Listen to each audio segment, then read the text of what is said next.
Well, happy Wednesday and welcome back. Today on the show, we are going to explore the immense power of a North Star in helping you reach some of your biggest professional and personal goals. And I'll reveal to you some of mine in terms of my goals. Like, I've got a lot of goals for 2026, but I'm going to reveal about three of my major goals for 2026. And I'm also going to share with you two people that I've zeroed in on, people like Michael Leach, who have served a historical role, in the White House during the Biden administration, and he's releasing his new book, Faith Over Fear, on February 10th. That's like a couple weeks away, so mark your calendars for that. Check him out on LinkedIn, check him out online. I'll add the link in the description. I also zeroed in on Leila Hormozi, who is the founder and CEO of acquisition.com. And she and her team are barreling toward $1 billion valuation. Honestly, I put down in my notes, this woman is moving at the speed of sound. She and her husband, I'm going to talk a little bit about them today, but I find her to be really fascinating. And I'll explain why she is one of the top two people that I've zeroed in on for 2026. All that, plus, just like you, I've been inundated with a bunch of updates. I've been looking at the cannon fodder about, Meghan Trainor and her new baby, the Justin Baldoni versus Blake Lively and Taylor Swift debacle. If we have time, I'm going to get into some relevant trending topics because I think there is something important to really be gleaned from what's going on right now. All of that to say, welcome to the 95th episode of the Think on These Things podcast.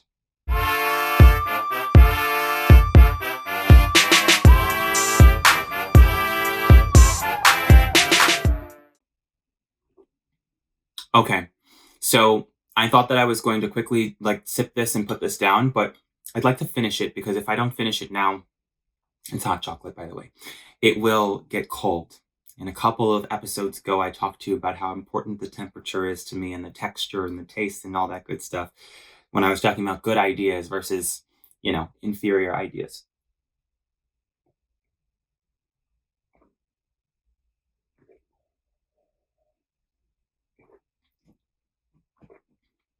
It's really good.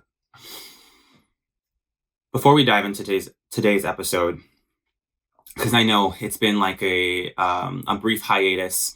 So much is happening right now. We're at the end of January, and as we bring this month to a close, I am in full experimentation mode. The wheels on this bus are turning. Everything from all the websites that me and my team are managing to different contracts that we are fielding and opportunities that we are pursuing and relationships that we are nurturing. Everything about, social media for 2026 and some other things that I really cannot mention. I'm really excited about, but I can't say anything about just yet. I am really excited and I'm in full experimentation mode right now. So you'll have to bear with me, even on the podcast. I'm in full experimentation mode. I've been getting emails from people about the last couple of episodes that were put out. And I was talking to my wife last night about it, and I'm saying, I don't really know exactly what direction I'm going to take, but I am going to get back to you. If you emailed me, I am absolutely going to get back to you. I think it's thinkonthesethings at chirouniverse.com. I'm not really sure. I think it's attached to the YouTube, but maybe I'll put up a banner or I'll put it in the description of this video. If you're interested in reaching out for whatever reason, especially if you want to further conversation about a specific topic that we're exploring on this show, please feel free to reach out because this year is going to be a big year for all of us. And for anyone who's watching right now, if you're looking at YouTube, you can see how small this channel is right now. You can also see how some episodes, we're getting a few more views. We're getting twice as many views. On Spotify and Apple, we're getting a lot more interaction in terms of listens and downloads. But I appreciate every single person who takes a moment to consider what is being said on this podcast. So, like I said, get in now because we are going places. But if you have something that you want to send in an email, please do that. Me and my team will review that and I will get back to you absolutely. So moving forward, without speed reading, I want to Actually, you know what? Before I say anything else, I want to open the Book of Positive Affirmations so we can read the affirmation of the day. Today, if you have the book, I have it written down here. I actually don't have the book on my desk. The book of positive affirmations, we're going to chapter 3, day 11. Okay, chapter 3, day 11. And I'll read it a few times, leaving you space to reflect, to write it down, to say it for yourself. The affirmation reads as follows: My first response to experiences of exhilaration is gratitude. My first response to experiences of exhilaration is gratitude. My first response to experiences of exhilaration is gratitude. Now, when I wrote this episode, I was just coming off of, I think the night before, my wife and I, we were catching up on Wordle. This quick side story that I really thought you might enjoy. How many people play Wordle? Show of hands, show of hands. I can't see you. Anyway, I don't play the game conventionally. So she was really excited about it last year. She talked about it so much, and she was like, you should play this game, I wasn't going to log in and play the game. I get the New York Times. I read the New York Times. I have the game. I don't want to play it right now. But she and I have developed a system where she plays, and then I actually do play. In our own little way, we've got a system that makes it really fun, and my version is analog. So I'll write down on a piece of paper what my guesses are, and I'll keep the alphabet there, and it is so much more fun and so much more engaging for me. Honestly, if there could be like a Wordle classic versus a Wordle antique or something like that, I would love to talk with the developers and help you come up with something. Maybe I'll send somebody an email, but it is so much more fun and engaging for me. And I don't know if even the idea that I have is going to get me on the app, because I really love the analog experience that I've developed for myself. Anyway, I had missed a few days. She had been playing the game. I used to keep score on X, formerly Twitter. I used to, celebrate her every day, like, yay, my wife got the blah, blah, blah, blah. But I was always doing the game, my analog version, at the same time or on the same day or the same night. Until like a week or two ago, I kind of got a little bit behind, and there were like 5 or 6 days that had piled up. And so one night we were on the phone and we decided to do a Wordle marathon. And I know exactly what happened. We were together the night that we were doing Wordle, and I couldn't figure out the word, and I was a little frustrated, and I wanted to take some time away, because I wanted to get the word. I didn't want to lose. I didn't want to not get the word. And it's okay. Every now and again it happens. If you play Wordle and you don't get the word, it's totally fine. You're not stupid. We all have our times, our days, right? Some of those words are hard. Anyway, that's what started the backup. And then 5 more days, let's say, went by, and I just didn't make the time to catch up on Wordle. So on this particular night, we did a marathon. And so I was catching up, but the reason I wrote this story down was not to really go on and on and on about my version of Wordle, as much as it was to share with you that doing Wordle is very exhilarating for me. If you hadn't caught that just yet, doing Wordle is really exhilarating for me. Vocabulary is very exhilarating for me. If you haven't noticed, I developed the academic glossary at Self-Exploration Academy. Words mean a lot to me. Words are so awesome. Words are like in my circle of best friends. So it's really a special time of day for me when we get on the phone or we sit down together and we do like our version of Wordle. And the reason this story came to my mind after reading this affirmation was because I feel so exhilarated, I can't help but be grateful. This is a game, and to be completely fair, I think it was months that I had pushed back, and I let her say whatever she wanted to say about the game. I let her try and sell it to me, and I was like, oh, that's cute. And I just like wasn't going to play the game. But eventually, we found a way to make it work together, and it's really because of her persistence. So thank you if you're watching. It's because of her persistence that we ended up playing the game together. And because of how much I love words and how much she loves words, It is just an exhilarating experience for us both. And there's a lot for us to be grateful for. So I wanted to share that because there are a lot of moments that we have in life that we manufacture, that cause exhilaration or that cause us to produce a feeling of gratitude. And I'll bring this back later in the episode, I'm sure. But I just want to make a note there that you have the power to create moments of exhilaration in your life. You have the power to create reasons for gratitude, to produce reasons for gratitude in your own life. And they don't always have to be tied to some great grandiose goal. Although this episode is very much going to be about those great and grandiose goals that you ought to have for yourself, especially at the outset of a brand new year.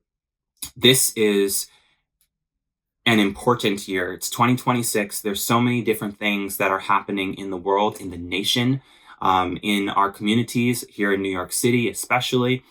We just had a change of power. There's a lot going on here. We just had 1 year of a new administration in the United States of America. There's a lot going on there. And on your job, if you work for a big company, especially, there are a lot of changes that are implemented based on economic forecasts. And you might be feeling what that means for you right now. So it is important for you, for me, for us all to be responsible in setting goals for the new year and for whatever is ahead. And I want to explore that a little bit, but I don't ever set goals without having a sense of direction. The point of creating a goal, we always come back to the SMART goal acronym. SMART, meaning that it's specific. It's got to be a specific goal. It's got to be measurable. It's got to be achievable. I want to make $1 gazillion. Okay, cool. But when? How are you going to do that? How are you going to measure your progress toward this goal, right? How are you going to achieve it? Is it relevant to what you're doing right now? I want to sell ice cream at the ice cream store and I want to be a zillionaire. Good luck with that. You can sell ice cream to every person on the planet for $6 a cone every year, and you will not become a zillionaire, right? So is it achievable? Is it relevant to your skills, to what you're developing in terms of skills, or what you're building in terms of value or product, right? Is it time bound? Can you define a start and an end? And can you define milestones across the journey from where you are to where you want to end up? And the biggest part that I find exciting about goal setting is figuring out, so I know where I am. I know what I'm sitting in or what I'm walking in or what I'm working in right now. And I know where I want to end up. And so in order to get there, I need to be able to bring myself back from where my end goal is to where I am today. And then I'm able to see, okay, here's the next step. Here's the next achievable, measurable, time-bound, specific, and relevant step that I can take toward this goal that is also specific, measurable, achievable, relevant, and time-bound. So I'm going to share some of those goals with you today. But let me see, before I get off track, well, I guess I'm already off track. I always write a million notes for these things, and because I'm really excited about writing these episodes because there's so many things that I can talk about. There's so many things I do want to talk about. Maybe one day I will publish my show notes and you'll get to see the difference between what I thought and what I ended up saying. Anyway, I made a note here about how much I love new things. I love new shoes, new books, new clothes, new glasses, new adventures, new friendships, new projects. I believe new experiences that keep us on our toes and allow us to strengthen ourselves more consistently and more efficiently. I realize love for something new can fade very quickly and very easily. Think about a new project, a new goal. If you think about it, a new project is highly unlikely to keep our attention or our interest when we haven't had any goals attached to it. I love these notes. It's not where my head was at just now. I will be completely honest with you. I wrote this down last week and I haven't really looked back at it why? Because I'm in experimentation mode. I am super busy barreling toward the end of January. but I will not leave this month without accomplishing my goals for this month, right? There are some goals that we create that end up being a little bit out of our control, and that's where we get to recalibrate and we get to re-strategize. I'm going to talk a little bit about that in a moment as well. But I have been really excited about the new things that are happening. And I want to maintain excitement, and I also want to maintain momentum. So in order to do that, I have to have a couple of things. I need to have a SMART goal. So I just spent a bunch of time talking about that, right? Specific, measurable, achievable, relevant, and time bound. I also need to have North Stars. There's an old saying that says, there's nothing new under the sun. So if there's nothing new under the sun, what you're doing has been done before. It might be, it might be a new product on the market that has a function that wasn't needed before, but the concept of what you're doing, the process of what you're developing, the value overall, it has existed. It exists in the world and it will exist always. And for you to be successful in delivering your idea in the marketplace, you are responsible for doing your due diligence, researching what have other people tried before that are A, similar to this, or B, exactly this. For example, if you were developing a large language learning model, if you were developing like a ChatGPT or a Claude or a Grok, those have already been created. If you're creating, for example, someone just created, I can't remember the name of it, but it is basically like a Catholic AI. It's like a Catholic ChatGPT to give you all the answers to the Bible and the Catholic faith, the Catholic religion. All they're doing is niching down what ChatGPT is already created to do. All they're doing is niching down what Grok and Gemini and Claude and all of these other Copilot, all of these other generative AI products that already exist on the marketplace to do general ChatGPT tasks. This Catholic AI is going to niche down in the same way that an education AI platform is going to niche down, in the same way that a government-based or a political-based AI is going to niche down so that you can focus. So one thing that people lack most is focus and discipline. They get so excited and they get scattered. Oh, I wanna get a new dress. I want to get a new dress. I want to get a new dress. And you get focused on wanting that new thing that you don't remember to take care of your responsibilities. Rent, utilities, you got to eat, but you're so focused on that new dress, so focused on that new dress. So it sounds a little crazy, but I'm in New York City. This happens all the time. And I imagine it's not as crazy as it sounds. I imagine it happens even in rural towns, that people get really excited about a small thing or a temporary thing or a fleeting thing, that they lose sight of the sustenance, the foundational things, the things that matter most. And that's actually, we're not at the time for trending topics right now, but that's one of the things that gets people so quickly distracted and caught up in the whirlwind of trending topics. It's that it's something that's fleeting, and the fear of missing out, the fear of missing out on including your voice and your opinion and your take on things, or having the wrong opinion or the wrong take and then being lumped in with the wrong crowd. And it's a whole thing that people get caught up in, when the reality is the laws of the universe did not change because this trend occurred. The laws of nature were not modified by this trend or that trend. It is still wrong to lie. It is still wrong to cheat. It is still right to love. It is still right to nurture. It is still right to honor. It is still wrong to steal. So no matter what the trend is that's going on, it is wrong. It is actually definitively wrong to, what are the words I want to use here? I want to be a little careful. It is absolutely wrong to build a campaign of shaming other people. It is absolutely definitively wrong. It is inconsistent with the laws, the natural laws of life. It is naturally inconsistent with the laws of life for us to campaign on hate and shame toward other people.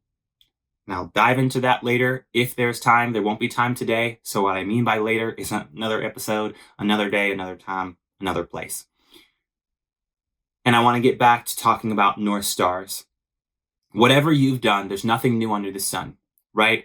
So everyone who has a goal,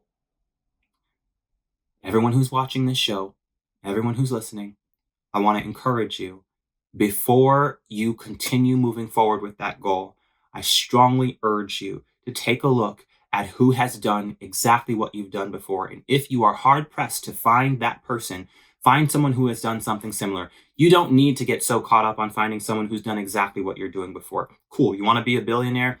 Billionaires make their money in different ways. You might not need to, follow Selena Gomez in order to become a billionaire. Also, what are your chances of becoming like a breakout Disney star as a child? You're already an adult. So give up on that because it's not happening. You're not Benjamin Button.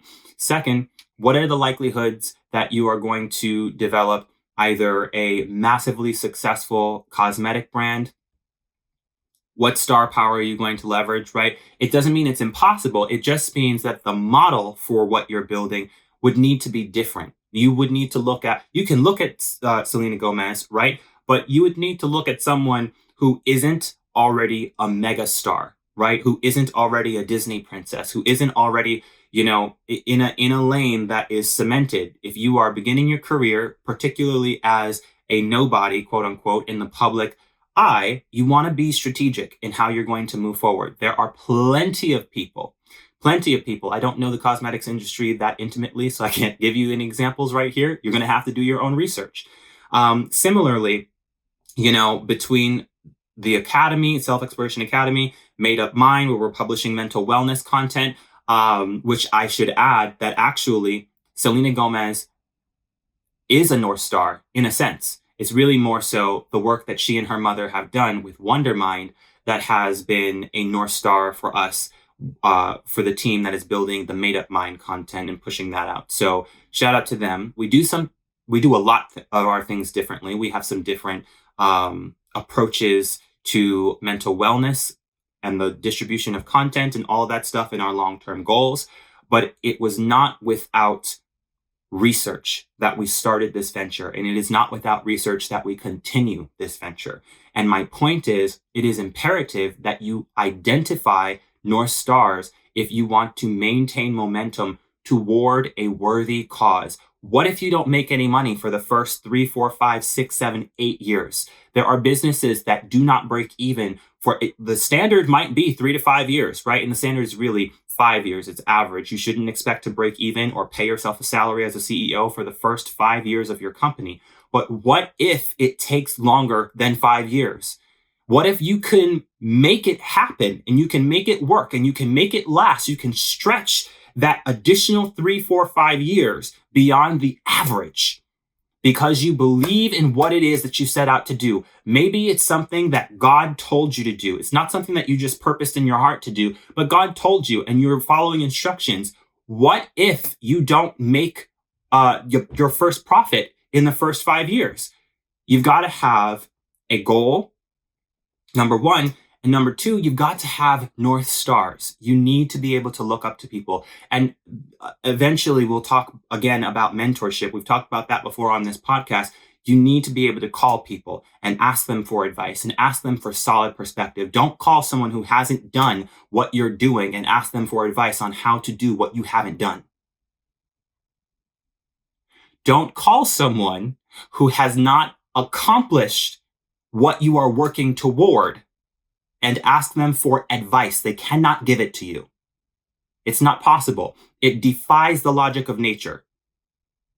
It has no sound logic behind it. That line of action. Hi, I know that you have never started a business before, but I'd love your advice on running a business and making it profitable. That is retarded. Do not do that to yourself. Do not do it to the other person. Do not gaslight them into believing that they are qualified to do something that they are absolutely not qualified to do. If they want to run a business, they can get started, right? But they are not equipped to lead you to a place that they've never been and know nothing about. You need to be responsible in stewarding the opportunities that you have, the resources that you have, and leveraging them to build whatever it is that you are working toward, whatever it is that you have purpose in your heart that you desire. Moving right along. North Stars have always been really important for me since the inception of this brand. Kyrooniverse, by the way, is about to be officially 10 years old in a few months. So I'm really excited about that. The brand portfolio that we're building right now, there like 5 different brand platforms that we have developed in the last several years. I think the oldest one is maybe almost 6 years old. Almost. So like 5 and maybe 5.5 years old. But the company itself, from its inception, which was April 2016, is about to be 10 years old. And there's so much that I've learned, so much that I've made, so much that I've lost, so much that I am taking with me into the future. But again, none of it happened without North Stars, and none of it continues without North Stars. So let me pull back my notes so I can let you know exactly where I was last week when I sat down to write this whole spiel, this essay, if you will. I founded Self-Exploration Academy on the belief that understanding yourself is one of the most important skills you can develop. And it's one that too many people were never taught. At Self-Exploration Academy, we create accessible literacy and competency resources that help people slow down, think clearly, and grow with intention. From the academic blog and the academic glossary to free and low-cost resources, everything we create is designed to help make knowledge easier to understand and easier to use in real life. Our work centers on 3 core questions. Who am I? How do I show up in the world? What do I want and why? Whether you're a student, a lifelong learner, someone who's navigating a change, Self-Exploration Academy offers practical tools for self-reflection, vocabulary growth, and purposeful living, all without the financial barriers that so often stand in the way. Because clarity shouldn't be exclusive. Understanding yourself and nurturing personal growth shouldn't be confusing. Explore yourself. Expand your world. Visit www.selfexploration.academy today. Last week, I updated my LinkedIn profile. This is where it really got interesting because I also find that to be exhilarating. Sometimes I will update my LinkedIn profile and it's just a couple of things. I'll put a new header in there, or I'll put a couple of sentences in or out of my about section, or I'll modify some things, tweak some of the roles on there. This time it was more of a massive overhaul. Like, I wanted my LinkedIn to look new. So we, and by we, I mean me, I took some time, like a night, and I just went down from top to bottom of that page. There are some things that are still being updated and will be updated through the end of the month. It's like causes that this guy cares about, companies that this guy is interested in, this guy is interested in. This guy is me. If you're not watching and you're just hearing the audio version, and a few other things. But I went through the skills. I went through the past work experience. I went through the about section. I went through the headline. Even changed my profile photo and my banner, because my profile photo was from like over a year ago, and I had, well, no, it was a little less than a year ago, but I had such shorter hair. I mean, my God, it's been less than 2 years since I started this, and there's so much growth, so much volume. Do you see how much hair is back there? Anyway, LinkedIn. I updated my LinkedIn profile, and that to me was a huge deal. And so, true to form, I would not start it without identifying North Stars, people that inspire me, because I have some real goals. There are reasons why I am updating my LinkedIn profile. It is a discovery engine. It is a space where you can discover people that you can connect with and build actual relationships with in business. It's a professional platform. It's really important. A few years ago, 10 years ago, even to a few years ago, there have been people reaching out for reasons other than business. And I need you to know that is not what that platform is for. Do not DM me about nonsense. We are there for business. So, with my goals in mind, which I'll tell you some of my goals, I wrote them down so I don't get all over the place and crazy.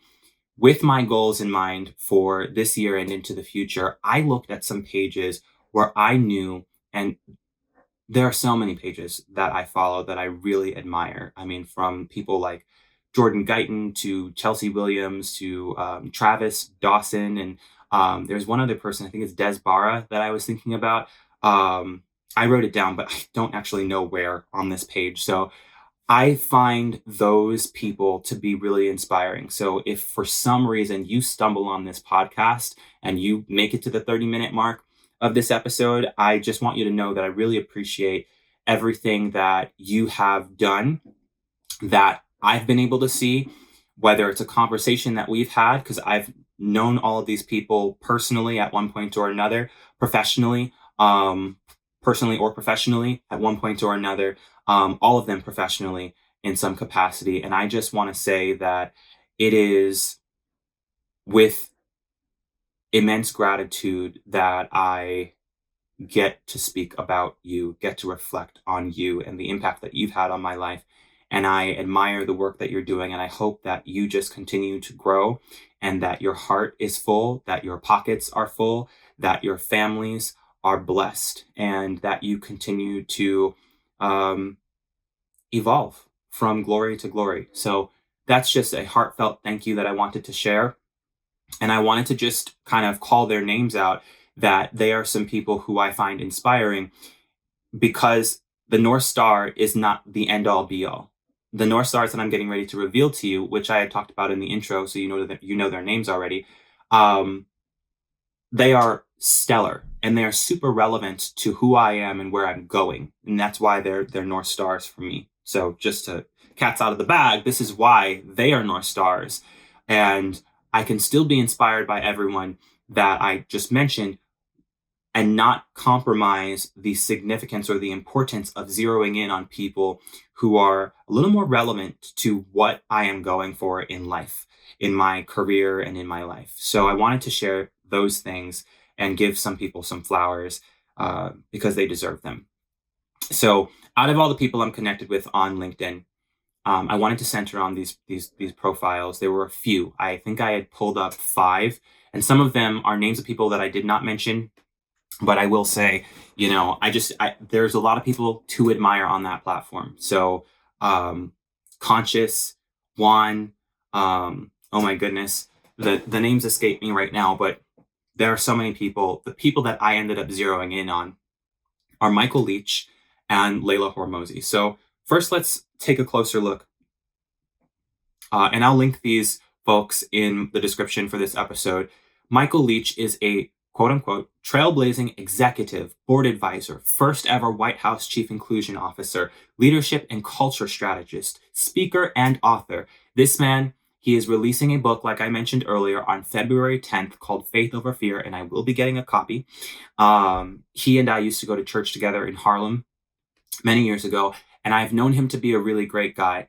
I wanted to zero in on the role that he played in the White House in the previous administration, because whatever your political affiliations are, your political aspirations are, it is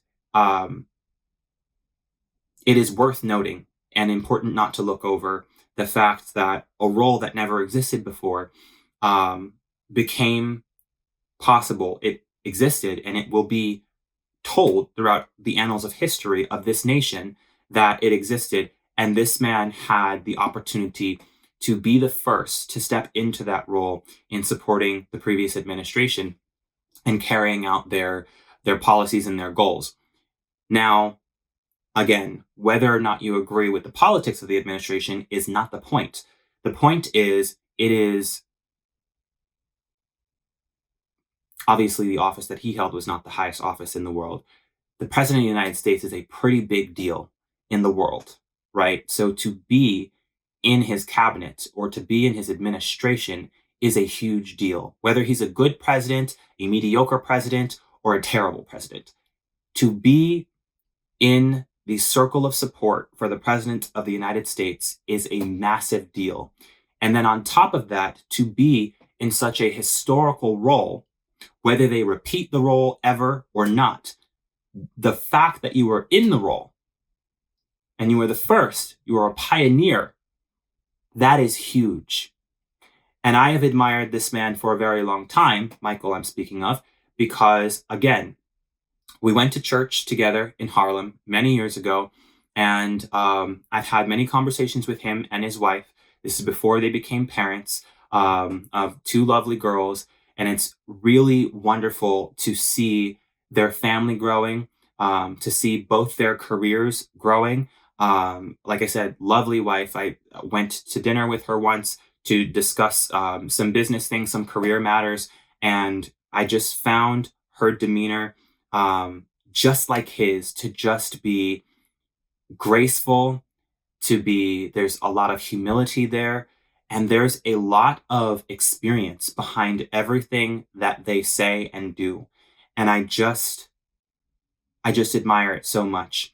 And when I went to his page, and as I'd been looking at the content that he had been posting, I'd kind of felt this tug that I need to take a closer look. And so I'm putting you on notice if you see this some way, somehow.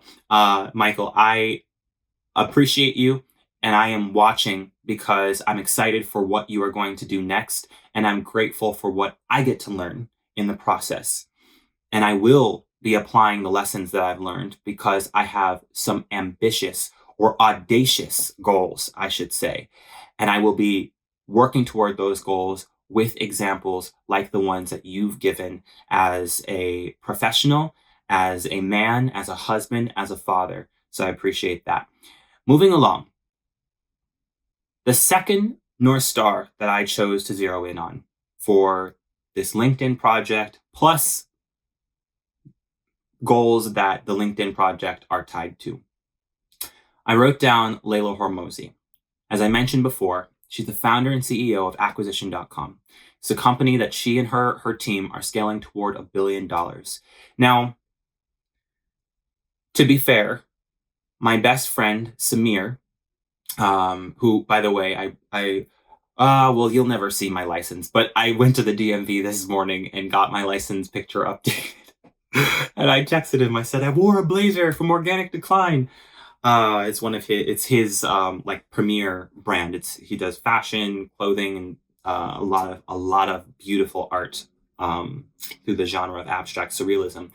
And I texted him this morning. The reason I wanted to mention him, Samir, my best friend, was because he introduced me to Alex Hormozi. Not personally, we don't know him. I don't have his number. I've never met him, but through his YouTube videos and his Instagram channel, and learned a bit about his philosophy in business and the work that he had been doing in sales and acquisitions and business development. I thought it was really fascinating. This man has been really locked in, and he's just been driving himself and his team toward very specific goals.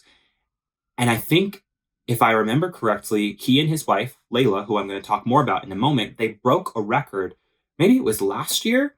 They ended up in the Guinness Book of World Records for making $100 million in record time. There are some audacious goals, I might remind you, that I am working toward. And in order to achieve those goals, I need to have the right head on my shoulders. I need to have the know-how. I need to have the willpower. I need to be encouraged by people who have actually done what I am doing times 10, right? I have brought in millions of dollars for clients over the years. I have changed hands with millions of dollars over the years. But now we're getting to a point where I need to grow measurably and consistently in certain amounts and in certain time frames. So I'm going to share a little bit more about that in a moment. Before I get to that, like I said, I learned about Alex Hormozi first, but I became more interested in Leila for a couple of reasons. Her content, it's easier to consume or more relevant to the content that I like to consume. I think both of them have really straightforward ways of communicating. I think the verbiage maybe that Leila uses is a little bit more relevant to the verbiage that I use and prefer. And I also love the way that she chronicles her experience in leadership. And I think that those are some things that really draw me to her and to the content that she has produced for people like you and I. So I love watching her YouTube videos and reading her notes on LinkedIn, fuck your feelings and all that good stuff. And the memos that she has just started sharing, the internal memos that she's sharing as a newsletter, I think that is a genius move. And of course, it's being lauded all over the internet as a genius move, which I think makes a lot of sense. I believe that she and her team will scale to $1 billion in like no time. I don't have a concept of how quickly you can scale to $1 billion, but if they can make it happen in 2026, they will. So it just doesn't strike me as surprising. It doesn't seem impossible. It's not out of reach. It feels completely reasonable for them to have that goal, for them to work toward that goal. And she's got, my vote, right? I believe in the work that they're doing. And I also feel that there's a lot for me to learn as an entrepreneur, as a professional, as a leader, as a goal setter. You might not be even working toward a monetary goal in your profession or a professional goal. I would still say, take a look at her page, take a look at what she's saying, take a look at what Michael is saying about faith over fear. There are so many things that you can glean because these principles are universal. They work for you no matter what you're working toward. They work for your good, is what I should say. They work for your good and for your betterment, no matter what it is that you're working toward. If you're working toward evil, then good principles are going to thwart your plans, right? They are going to stand in your way. But if you are working toward good and even neutral goals, then good principles are going to help you as you're reaching those goals.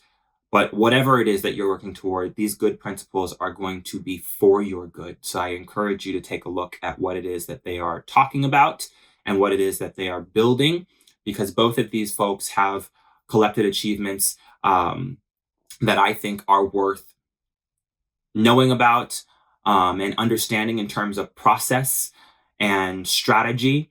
And for me personally, I'm working toward a lot of goals that both of them, they've achieved already. They've achieved, and some of these goals they've achieved 10 times over, right? I'm not a father. I'm not a multimillionaire. I'm not, working on I don't have $100 million company today, but in the future, I will have all of those things. But I'm not going to get there by flailing about and by putting my head in the sand and just, if I just work hard, your entrepreneurship, your business, your goals don't need all of your time. You need to live. You need to take care of yourself. You need to participate in interpersonal relationships outside of work. You need to have a social life. You need to live. You need to live. You need to eat. You need to sleep. You need to drink. You need to live. You need to learn and grow, not just tech, but in faith and in life and in the world and the community that you live in.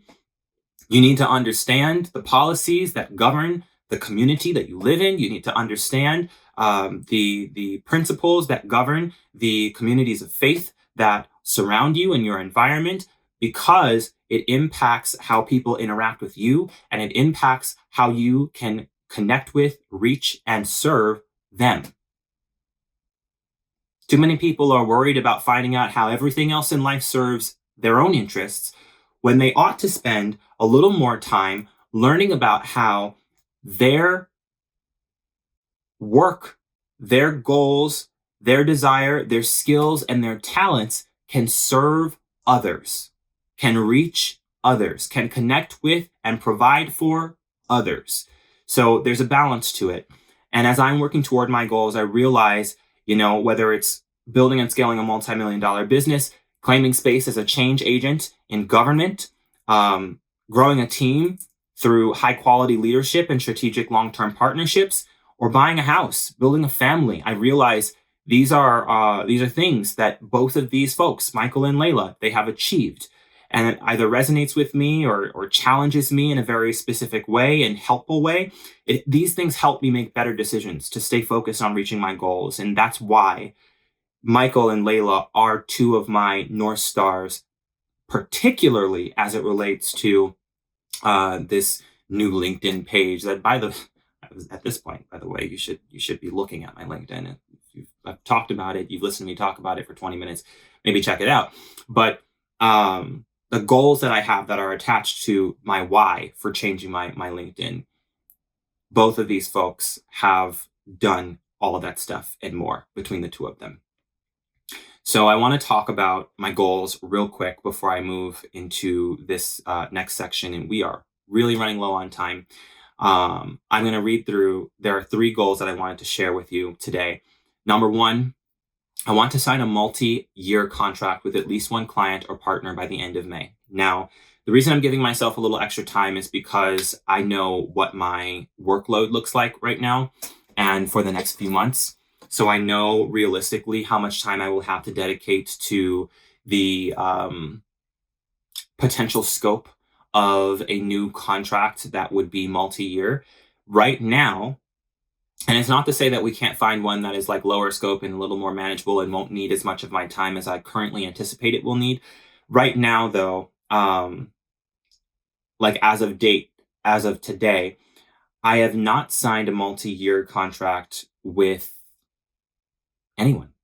I've not. I signed 3-month, 6-month, 12-month. But right now, as I enter 2026, one of my goals is to acquire a multi-year contract. And I've never offered anyone a multi-year contract. Anyone that's worked with me, I've offered no more than 1 year. It's usually 3 months, and then sometimes it's 6 months, and sometimes it's a year. And I have received the same. So as I pray on this and I work toward it, it may even occur to me that the onus will be on me.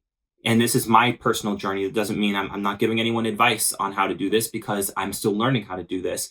But it may be me who writes the first multi-year contract for someone else. And I bring them on to work with me before I bring on the multi-year contract with someone else who is going to give me money, right? So that is my first goal that I wanted to share with you. The second goal, and I'm going to move through these, I want to grow the industry leader. Specifically, it's one of our portfolio brands. It is a service-based brand. I want to grow the industry leader into a multi-million-dollar service-based business by the end of 2026. And if I am extremely transparent with you, what that actually means is not December 31st, but it means September 30th. So I want to be at a place where I can honestly tell you, this is a multi-million-dollar business, and I will report back to you whether I fail or fly. I was going to say whether I fly or flop, and I said fail first. So whether I fail or fly, I'm going to report back to you and let you know how it's going. I might even tell you exactly how much the company is worth or exactly how much we're on track to make in 2026. So stay tuned for that. My third goal is to use the Think on These Things podcast to tune up my presentation skills. Ooh, this is a real personal one. I didn't even remember writing this. I remember writing it down for myself. I forgot that I wrote it down to share with you. So let me read this over again because I did that thing where I turn into a broken record. So I want to use the Think on These Things podcast to tune up my presentation skills and leverage that momentum for career-related speaking engagements and other public-facing opportunities in 2026 and beyond. I say that while also remembering a couple of things. First and foremost, before my first and foremost, so pre-first and foremost, things like and like and weird pauses and the word and when it could be just a continuation of speech. I think those are hurdles that everyone has to get over. I haven't done so much research. The words sometimes escape me. As much as I love them and as exhilarating as they are, as I mentioned earlier, the words escape me sometimes. I haven't done a ton of research into, how many people go through this. I do think, though, it's a lot of people, if not all people, who have some level of social nonsense that they need to get over when they are speaking in public or when they are presenting in a format such as this. That being said, I'm doing the work. Now, that was my first and foremost. My first and foremost is that life is not a series of tests that you don't. Let me reframe that. Life is only a series of tests, really, like social tests and permissive tests. Those are the specific types of tests I'm talking about. It's only really about that if you make it about that. A lot of people live their lives pursuing permission, whether they want to or not. A lot of people get online and they tell you that they are against pursuing permission, and they are, in fact, in that moment, while they're speaking to you, pursuing permission. Do I have permission to make another episode? Do I have permission to speak to you? It's the internet. Put whatever you want out there.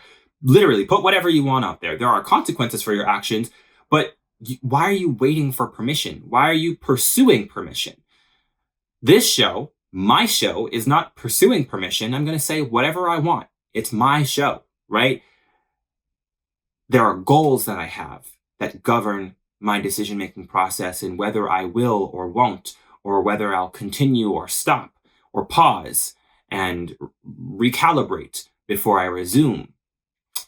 But when I think about preparing to present as an orator, I understand that I am known for speaking well, for articulating my thoughts very clearly, especially in conversation, over the phone or in person, even on stage. These are things that I've done very well throughout my career. However, it's been a while since I have taken the stage and picked up a mic. I wish I had my dummy mic here, and spoken before an audience, or sung before an audience. Just gotta clean up those parts. I haven't actually been doing my vocal practices as regularly, which is another goal, but I'm not going to touch on that right now. I gave you my goals. My goals are, again, as follows: sign a multi-year contract with at least one client or partner by the end of May, grow the industry leader into a multi-million-dollar service-based business in 2026, use the Think on These Things podcast to tune up my presentation skills and leverage that momentum for career-related speaking engagements and other public-facing opportunities in 2026 and beyond. Now, it doesn't necessarily mean that I'm going to become known primarily as a public speaker. It just means that, if the time comes for me to enter into, whether it is a faith-based arena, like a church, or a temple, or if it is a political space, the like town hall or the UN or whatever it may be, I want to be prepared. When opportunity comes, it's too late to get prepared. It's something I learned from someone at the church I used to go to with Michael. And she taught me this in, I think, 2016 or 17, and I just never forgot it. When opportunity comes, it's too late to get ready. So this is the time.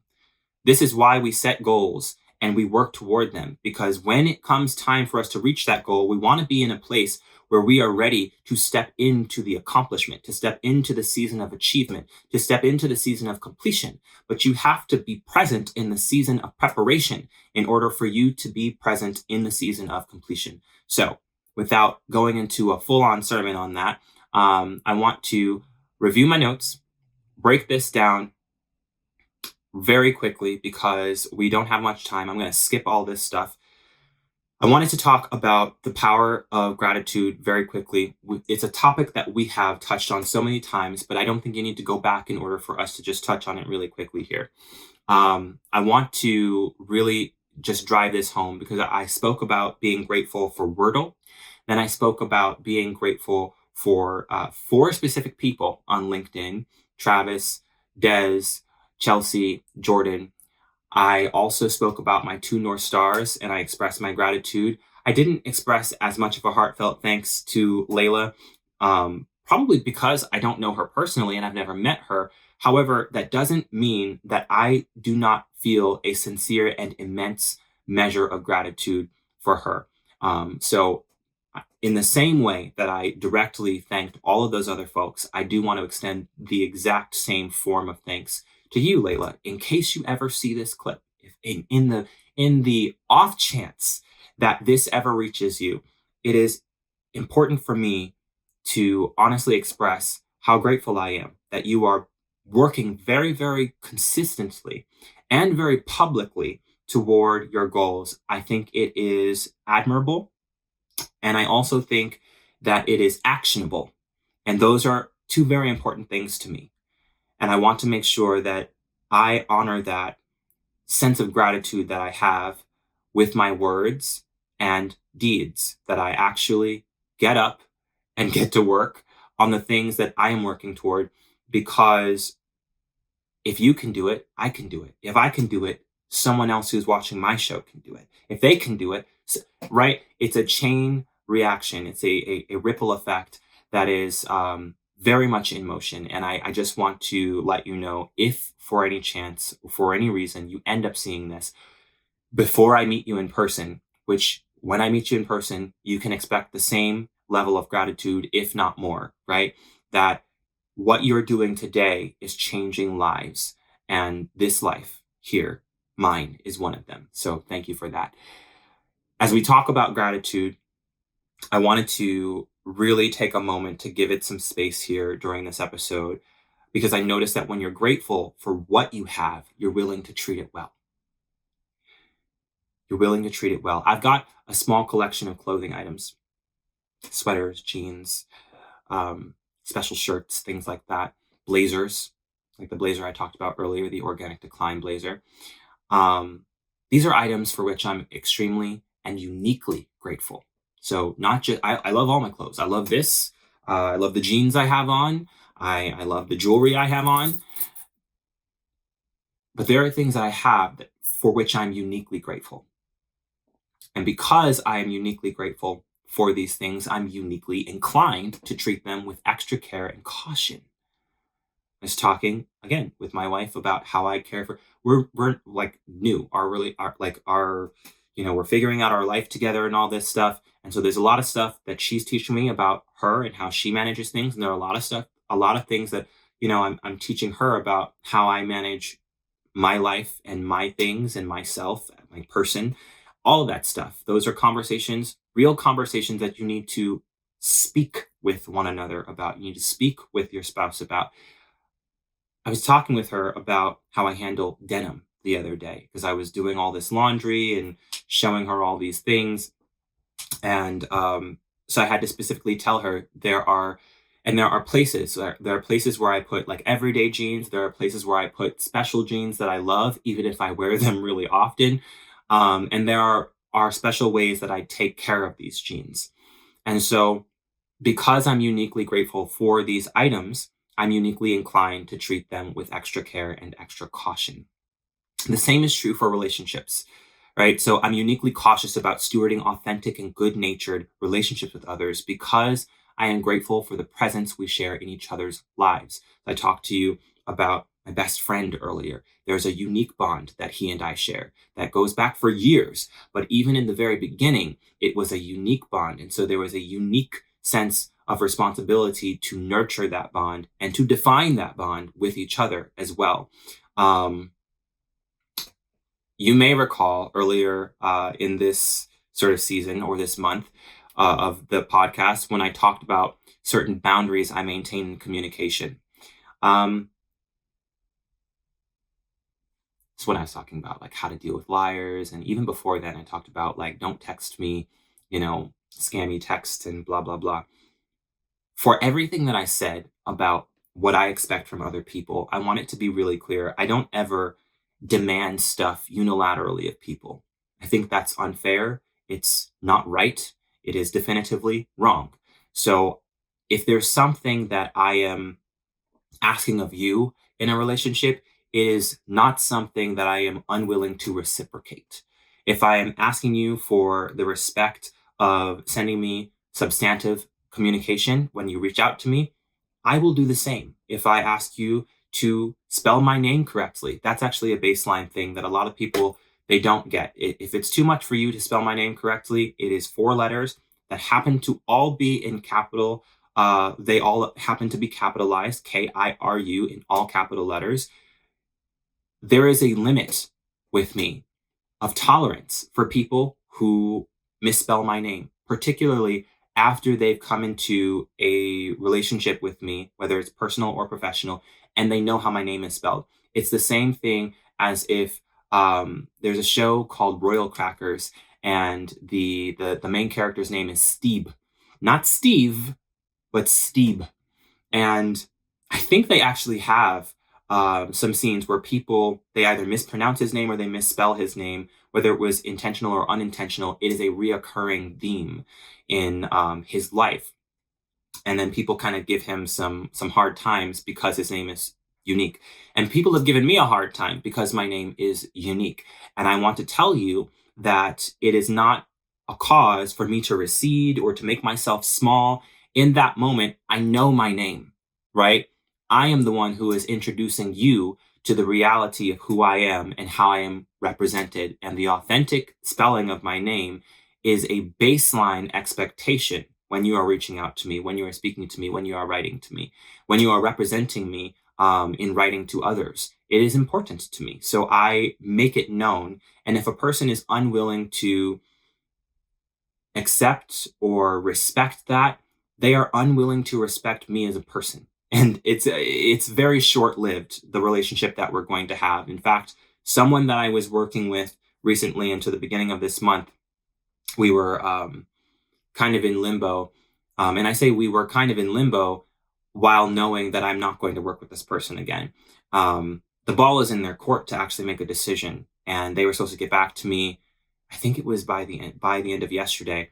And it's a person who has just repeatedly demonstrated poor behavior in business. And it's not someone I would want to be in relationship with much longer. Right now, in this experimentation mode, I am all about failing fast. I am all about gathering lessons learned and moving forward. I am all about leveraging all of those things for momentum being maintained. So with this person who's in limbo, this is a person who sometimes he spells my name correctly, sometimes he doesn't. More often than not, he doesn't. I even gave him an opportunity when we were just getting started. I said, hey, because I understand his communication style, which sometimes people have social anomalies or social ineptitudes. And if that's a person that you're going to be in a relationship with, you need to understand where to meet them. And so I met him at this place where I said, hey, you know what? Why don't you just not type my name out? If you're having a hard time and because of his social anomalies or potential social ineptitudes, I met him where he was. But like I said, there is a limit. So it got to a point where it almost became clear to me that when he is typing my name, it is purposely misspelled so that I know that I'm not respected. And obviously, that doesn't go over well with me if you know me or if you've watched this show. So I will not be continuing my work relationship with that person. And that's the most I want to say on it before it gets to a different place.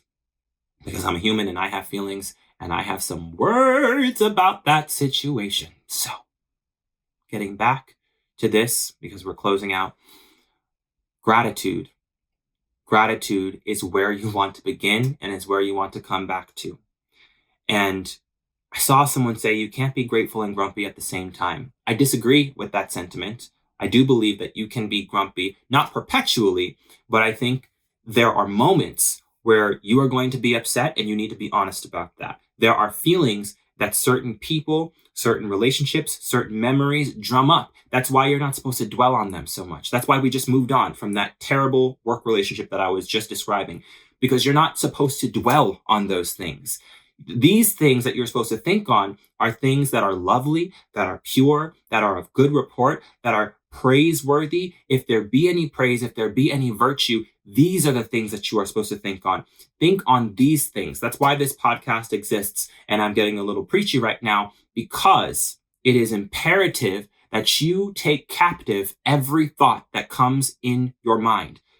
You don't have to hold on to it. That's not what I mean by take captive, because you can let captives go. You can see a thought and let it pass by, but it doesn't pass by over your authority.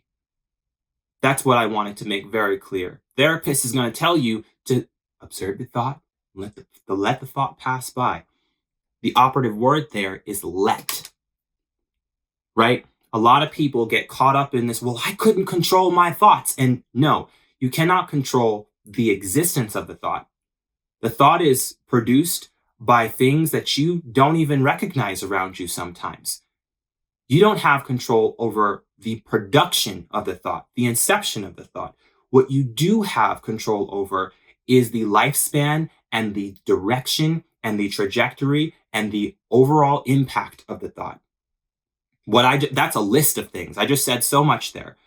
So it's imperative that you regain authority over your thought sphere and take captive every thought. Again, that doesn't mean you hold on to and embrace and act on every thought. It means that even the thoughts that come into your mind that need to pass through, that need to pass from one end to the next and never be brought up again sometimes, your responsibility is to let that thought pass by. It doesn't pass by without your permission. Thoughts live in pursuit of permission.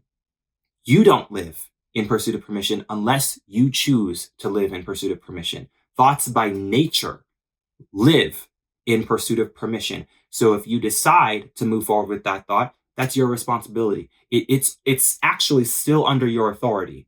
Whether you chose it or you let it choose you or whatever, it was still under your authority. If you chose to be led by your emotions, you still have the authority. It's just a matter of whether you're exercising the authority or not. So before we get too far off, your thought sphere coming under your authority. So gratitude is something that you get to choose, right? There are so many things to be grateful for. From the fact that you woke up this morning, that your body did everything it needed to do to wake up this morning. If you actually go and Google what has to happen in your body in order for you to wake up, you might have a newfound perspective on why it's important that Monday mornings are not about being grumpy, are not about being slothful, are not about being sad, are not about being full of complaints. I don't care if you're poor beyond your wildest imagination. I don't care if you were just broken up with, or if you were just let go from your job, or if you just got hit by a car. You woke up this morning. You have a responsibility to choose gratitude, but you also have the opportunity to choose gratitude. Somebody didn't wake up this morning. Somebody lost a loved one that they were sleeping next to last night. It is imperative that you choose gratitude, because why? It is going to be a source of strength for you for that day. It is going to help you with stamina from one moment to the next, from the beginning of your day to the end of your day. It is a regenerative force. It is a regenerative force. Toward the beginning of this episode, I'm closing, I mentioned how Wordle with my wife builds exhilaration. And I wanted to circle back to that moment in closing this episode. My wife and I were really passionate about words, as I mentioned, right? We like to read. We like to be excited. We like to be genuinely engaged when we read. So Wordle it's a great way for us to kind of come together and collaborate in building exhilarating moments together. On top of the anticipation for like getting the words right, there's often a time where we will review each other's not goals, but guesses, and we'll both teach each other something. Whether it is her teaching me a word that I've never heard before, or that I did hear before, maybe back in school in science class or history class or something, or if it's a word that I learned that I knew that I'm teaching her that she never knew, or that she knew but had forgotten. I think That is maybe, I wonder if that's more exhilarating. Maybe it depends on the day. If that's more exhilarating, or the guessing for yourself to get the right word is exhilarating. I think it depends on the day. So anyway, um, what I've noticed as I was reflecting on the affirmation for today, which is my first response to experiences of exhilaration is gratitude, as I was reflecting on the goal setting, as I was reflecting on all the things that I mentioned today, even the things that I'm reflecting on today that I wasn't thinking about when I prepared this episode, there are many, many ways, just like my Wordle example, there are many ways that you can build organic moments of exhilaration in your life. There are many ways that you can approach this, but only one is a surefire way to make it happen every time. Think about the things that you're grateful for. Think about the things that you are in control, that are in your control, that spark or otherwise encourage gratitude in your mind and in your heart. Think on these things. Lean into these things. See how gratitude grows in your life.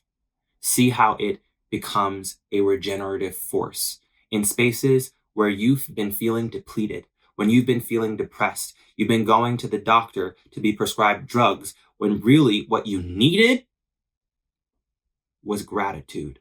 What you needed was to remember that there is so much more power in you that has yet to be activated. A pill is not going to activate your power. That's a story for another day. They're not ready for that because people really get excited about drugs, right? When was the last time you got excited about the power that was designed within you from birth? I'm not saying ignore your doctor's advice. If you're on the drugs, figure your life out, right? What I am saying is that if you compromise the power that is within you, you compromise your future. You limit yourself from being all that you were designed to be, from fulfilling your destiny, from reaching your actual highest self's goals. You're not going to do it without tapping into the resources that already exist within you. And gratitude is one of those resources. If you think on the things that make you feel a sense of gratitude and you identify the things that are within your control that develop a sense of gratitude in your mind and in your heart, you are already on the right track. Write those things down. Build a routine that accelerates gratitude, that embraces gratitude, that creates space for gratitude in your daily life. Make sure that you do that between this episode and the next episode if you haven't done it already, right? And suddenly you're going to see that your first response to moments of exhilaration, experiences of exhilaration, is going to be gratitude. Tomorrow, or whenever the next episode is, I think it's tomorrow, we're going to be talking about the very opposite. We're going to be talking about the opposite of experiences of experiences of exhilaration. So come back to that episode between now and then. If you haven't written down your goals for 2026 before this month is over, I implore you. If you've given up on your goals, if you failed to clearly define your goals for 2026, I implore you. Don't worry about how crazy the goals seem. You just heard I have audacious goals for 2026. I'm working toward things that I've never done before in 2026. People will hear these goals, stupid people will hear these goals and think that's crazy. They'll think, oh, okay, well, I'll see you next year in the same spot that you're in now. Those are people you ought to be grateful for because they were authentic in sharing exactly what was on their mind, right? That is something to be grateful for. And for you to be responsible about how you move from there, about how close you let that person get to you and how close you let that person in on what it is that you're doing. You need to be mindful and a good steward of your relationships and your progress. So with that, I'm going to remind you of the affirmation today and close. My first response to experiences of exhilaration is gratitude. I love you all. I'll see you soon. Peace.